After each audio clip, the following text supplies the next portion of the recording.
ఆంధ్రప్రదేశ్లో పెద్ద ఎత్తున సెమీకండక్టర్స్ తయారీ యూనిట్ ఏర్పడుతోంది.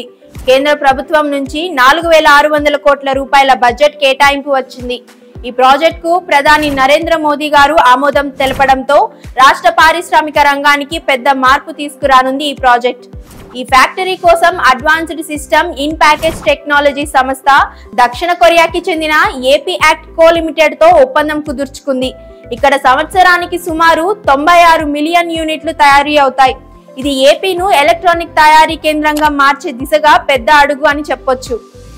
ఈ సెమీకండక్టర్లు మొబైల్ ఫోన్స్ లో, సెటప్ బాక్సుల్లో, కార్లు ఇంకా కొత్త తరహా ఎలక్ట్రానిక్ పరికరాల్లో ఉపయోగిస్తారు. దీనివల్ల దేశీయ తయారీ పెరిగి ఆత్మ నిర్భర్ భారత్ లక్ష్యం చేరుకోవడానికి సహాయపడుతుంది. ఇది ఆంధ్ర రాష్ట్రంలోకి రావడానికి ఐటీ మినిస్టర్ నారా లోకేష్ చాలా కృషి చేశారు. అంతేకాదు అసలు శుభవార్త ఏంటి అంటే ఈ యూనిట్ వల్ల రాష్ట్రంలో 3000 నుండి 4000 మందికి ఉద్యోగాలు రావడంతో పాటు స్థానిక ఆర్థిక వ్యవస్థ బలపడుతుందని నిపుణులు చెప్తున్నారు.